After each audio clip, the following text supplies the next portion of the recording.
Hi everyone, welcome to my channel Shivshakti বার্তা নিয়ে আমি সুমনা চলে এসেছি একটা জেনারেল বড় ট্যারো রিডিং নিয়ে। কিন্তু এখানে আজকে একটা বক্তব্য আছে। বক্তব্যটা হচ্ছে, এতদিন আমি এরকমভাবে কোনো রকম রেমিডিস বা এরকম ধরনের কোনো ম্যানিফেস্টেশন টেকনিক নিয়ে আলোচনা করিনি। গুরু পূর্ণিমা ইয়েতেই এটা করছি। প্রথম কথা হচ্ছে, যারা তোমরা 777 টেকনিক করেছো তারা তো করেছো। যারা 777 টেকনিকটা করোনি, 777 ম্যানিফেস্টেশন করোনি, কবে না 7 জুলাই অর্থাৎ গতকাল 7 জুলাই 2025 এই দিন যারা 777 পোর্টাল করোনি, ম্যানিফেস্টেশন করোনি, তাদের জন্য স্পেশালি বলছি। এবং যারা করেছো তারাও অবশ্যই করতে পারো, কারণ গুরু পূর্ণিমা সবার জন্য। সেই যারা করোনি তারা তো অবশ্যই বিশ্বাস ভরসা ভক্তি নিয়ে করবে, এবং যারা করেছো তারাও করতে পারো।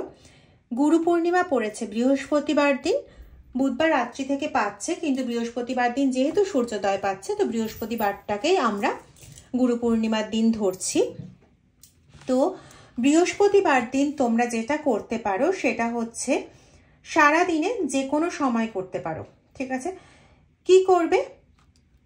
এরকম একটা সাদা পাতায় লাল কালি দিয়ে তোমাদের যেটা প্রাথমিক ডিজায়ার, প্রাথমিক যেটা প্রয়োজন। দেখো, আমাদের জীবনে অনেক রকম সমস্যা থাকে, অনেক রকম সমস্যা থাকে।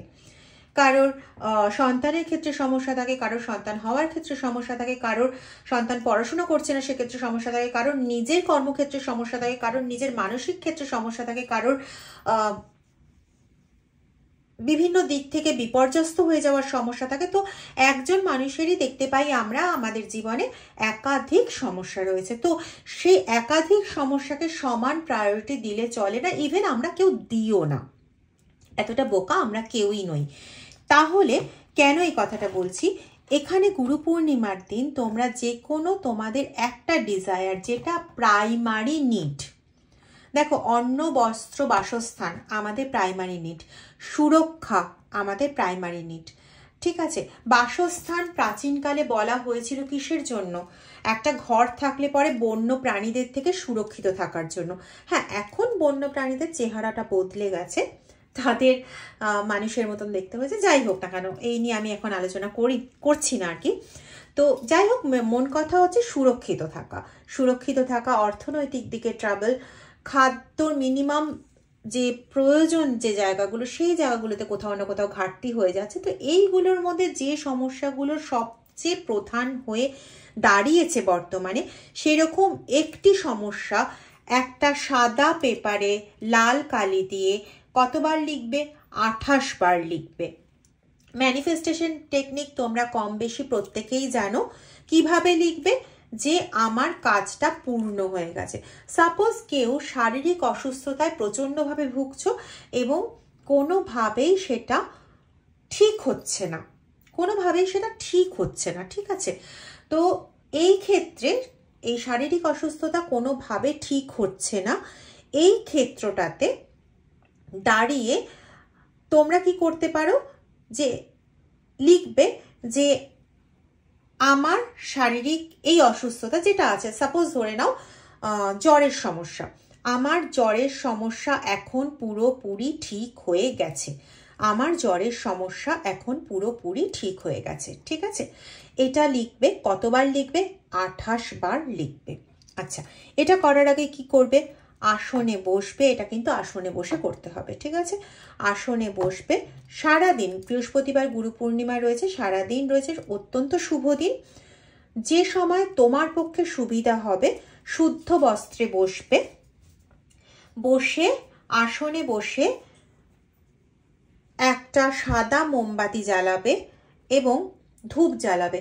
একটা কথা বলি, খারাপ লাগবে হয়তো তোমাদের, কিপ্টের মতন একটা ধূপ জ্বালাবে না, কারণ একটা ধূপ এমনিতেও শাস্ত্র মতে একটা ধূপ কিন্তু প্রেতের কাজে লাগে, প্রেদাহবানে বা প্রেতের কার্যতে একটি ধূপ জ্বালানো হয়, ঠিক আছে?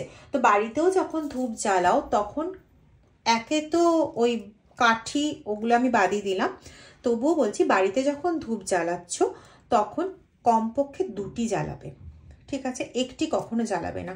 তো ধূপ এবং মোমবাতি জ্বালিয়ে বসবে। প্রথমে নিজের গুরু, যদি তুমি দীক্ষিত হয়ে থাকো তাহলে তুমি তোমার গুরুকে প্রণাম জানাবে, গুরুর সহায়তা কামনা করবে, গুরু কৃপা কামনা করবে, করে তারপরে এটা লিখবে। লিখে এটাকে জাস্ট ভাঁজ করবে।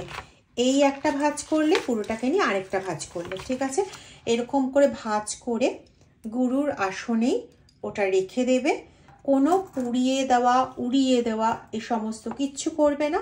তারপরে তোমাদের নির্দিষ্ট যা প্রণাম করার, যা করার, অনেকেই থাকে যাদের গুরু পূর্ণিমার দিন জপ করা নিষিদ্ধ থাকে, তারা জপ করবে না, তারা এমনি নাম, গুরুর নাম করবে, গুরু স্মরণ করবে, করে উঠে যাবে, ঠিক আছে? চাইলে পরে কিন্তু তোমরা এই টেকনিকটা, মানে এই যে 28 বার লেখা, এটা তোমরা চাইলে বৃহস্পতিবার সারা দিনে তোমরা এটা চাইলে পরে 7 বারও করতে পারো। মিনিমাম 1 বার, তারপরে 3 বার, তারপরে 7 বার, তারপরে 11 বার, ঠিক আছে? তো তোমাদের যতবার ইচ্ছে করতে পারো। প্রত্যেকবারই একটা করে সাদা কাগজ নেবে যদি কেউ একাধিকবার করো, এবং একটাই জিনিস লিখবে। এমন নয় কিন্তু যে প্রত্যেকটা কাগজে আলাদা আলাদা লিখবে। হ্যাঁ, এক একটা ফ্যামিলি মেম্বারের জন্য এক একটা করতে পারো, সেটা কিন্তু কোনো বক্তব্য না। এক একটা ফ্যামিলি মেম্বারের জন্য এক একটা করতে পারো। সেক্ষেত্রে ফ্যামিলিতে যদি 4 জন থাকে তাহলে 4 জনের জন্য 4টে উইশ হবে, এবং প্রত্যেকটা উইশই 28 বার করে লেখা হবে, ঠিক আছে? আর সবচেয়ে ভালো হয় এরপরেও এইটা ভাঁজ করে রাখার পর ওর ওপরে 3টে বেলপাতা রাখা, 3টি ত্রিপত্র বেলপাতা, যাতে কোনো খুঁত থাকবে না, এরকম 3টি বেলপাতা রাখা, এবং একটি কর্পূরের টুকরো রাখা, ঠিক আছে? এটা যদি করতে পারো তাহলে দেখবে তোমাদের সমস্ত ডিজায়ার পূর্ণ হবে। তবে এক্ষেত্রে একটা জিনিস আগের থেকেই বলে রাখি, উদ্দেশ্য যেন সৎ হয়। এরকম কোনো উদ্দেশ্য নয় যে আমার শত্রুদের ধ্বংস হয়ে যাক বা আমার শত্রুদের ধ্বংস হয়ে গেছে, এরকম কোনো নয়। আমি বারংবার বলি একটা কথা, শত্রু নিপাত যাক, শত্রু ধ্বংস হোক, শত্রু এই হোক, শত্রু তাই হোক, এই সমস্ত জিনিস ভাবার দায়িত্বের জন্য ঈশ্বর রয়েছেন। যদি তুমি ভেবে নেবে তাহলে তোমার দায়িত্ব কিন্তু ঈশ্বর গ্রহণ করবেন না, ঠিক আছে? আমি ভুল তথ্য এখানে দিতে চাই না, দেবও না। অনেকেই এটা বলে থাকেন যে শত্রুর ধ্বংস আমরা সামনে দেখাটা প্রয়োজন। আমি একজনেরটা শুনছিলাম, বলছি না, নাম আমার মনেও নেই, আমি বলছিও না, যে আগে সিগনিফাই করার দরকার কোন শত্রু করছে, কেন করছে। আরে যে শত্রু করছে, কেন করছে, পরবর্তীকালে কি আর কেউ হতে পারে না? তাহলে আমার সর্বাঙ্গীন প্রোটেকশনের দরকার। ওই শত্রু কি হলো না হলো আমি সেটার দিকে, মানে ওই আমাকে কেউ বললো যে আমার কান কেটে নিয়ে চলে গেছে, আমি নিজের কানে না হাত দিয়ে আমি তার পেছনে ছুটে বেড়ালাম, ব্যাপারটা এরকম হয়ে যায়। যে কেউ করে থাকতে পারে বা যে কেউ ভবিষ্যতে করতে পারে, আমাকে দেখতে হবে আমার কোন কোন দিকগুলো থেকে আমার প্রোটেকশনের সমস্যা হচ্ছে, না তো কি কোন কোন ব্যক্তির থেকে সমস্যা হচ্ছে। ব্যক্তি ভেদ হয়েই যেতে পারে। আজকে যে তান্ত্রিককে দিয়ে কাজ করাচ্ছে, কালকে হয়তো অন্য কোনো তান্ত্রিকের কাছে গেল, তুমি কজনের পেছনে ছুটবে? বা আজকে মামাতো বোন কোনো খারাপ কাজ করছে, তো কালকে পিস্তত বোন শুরু করে দিল। মামাতো বোন পিস্তত বোনের মাথায় ওই পিএনপিসি করে অনেক খুনসুটি ভরে দিল। তাহলে আজকে মামাতো বোনকে সিগনিফাই করলে তার পেছনে ছুটলে, কালকে পিস্তত বোনকে সিগনিফাই করবে তার পেছনে ছুটবে? নাকি তোমার কোন কোন দিকগুলোতে প্রোটেকশনের অভাব রয়েছে সেই দিকগুলো প্রোটেক্টেড করে নিজেকে সুরক্ষিত রাখবে? যা ভাই, যে দিক থেকে বান আসবি আয়, আমি সব দিক থেকে প্রোটেক্টেড। কোনটা ঠিক? ভাবো, ভাবা প্র্যাকটিস করো, এবং ভাবনাটা না বিজ্ঞানসম্মতভাবে ভাবো। কেউ কিছু বুঝিয়ে দিল, কেউ কিছু একটা কথা বলে দিল, আর সেটাই আমি হ্যাঁ হ্যাঁ হ্যাঁ ঠিক বলেছে ধরে ছুটে চললাম, করো না। নিজেদের মাথা আছে, বুদ্ধি আছে, নিজেদের বিশ্লেষণী ক্ষমতা আছে, সেই বিশ্লেষণী ক্ষমতা দিয়ে ভাবো, ভেবে কাজ করো। প্রোটেকশন কার এগেনস্টে নেব এটা নয়, প্রোটেকশন নিজের চারদিকে নেব। সুরক্ষা বলয় নিজের চারদিকে তৈরি করবো। আজকে আমি একটা বৃত্ত আঁকতে যাচ্ছি, আমি বৃত্তটা ভুলভাল আঁকলাম, ফাঁকটা এখানে থেকে গেল।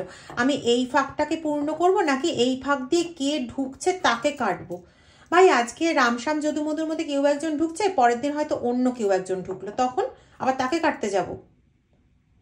নাকি আমি এই ফাঁকটাকেই পুরো বন্ধ করব, বন্ধ করে একটা সম্পূর্ণ একটা বৃত্ত তৈরি করার চেষ্টা করব? কোনটা করব? নিশ্চয়ই পরেরটা করব। তোমাদের মাথা কি বলে, তোমাদের বুদ্ধি, তোমাদের বিবেচনা কি বলে? ঠিক আছে, তো যেটা করবে সেটা হচ্ছে গুরু পূর্ণিমার দিন এই কাজটা করো, অবশ্যই সুফল পাবেই পাবে, এটা গ্যারেন্টি।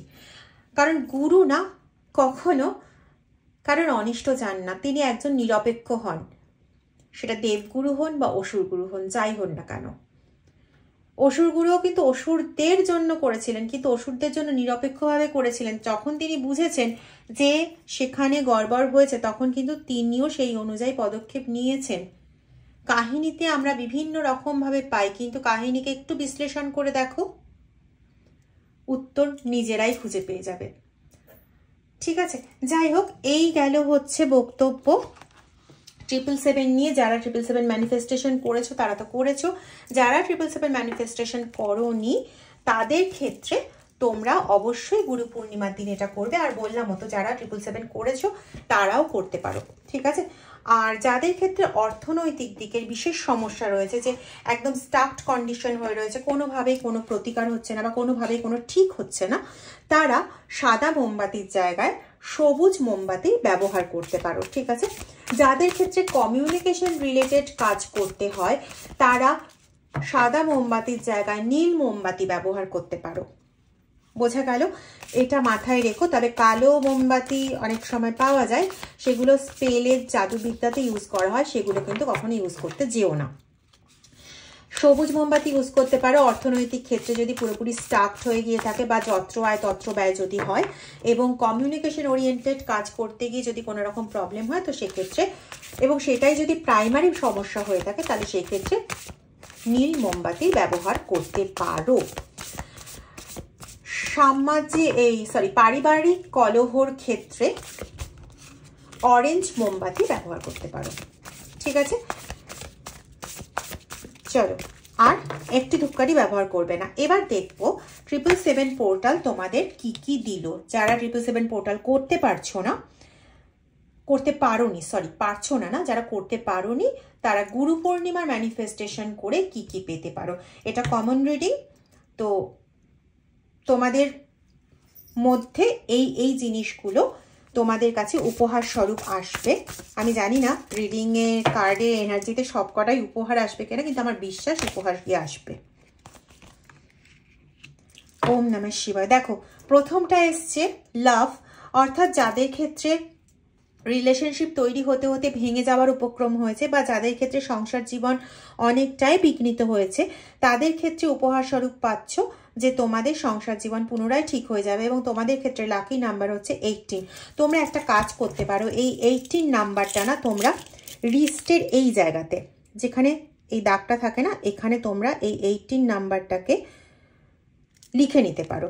কোন কালি দিয়ে লিখবে? তোমরা লাল কালি দিয়ে লিখতে পারো বা সবুজ কালি দিয়ে লিখতে পারো, ঠিক আছে। লাল বা সবুজ, নীল দিয়ে লিখো না, আর কালো দিয়ে তো নৈব চ কখনোই লিখবে না, ঠিক আছে।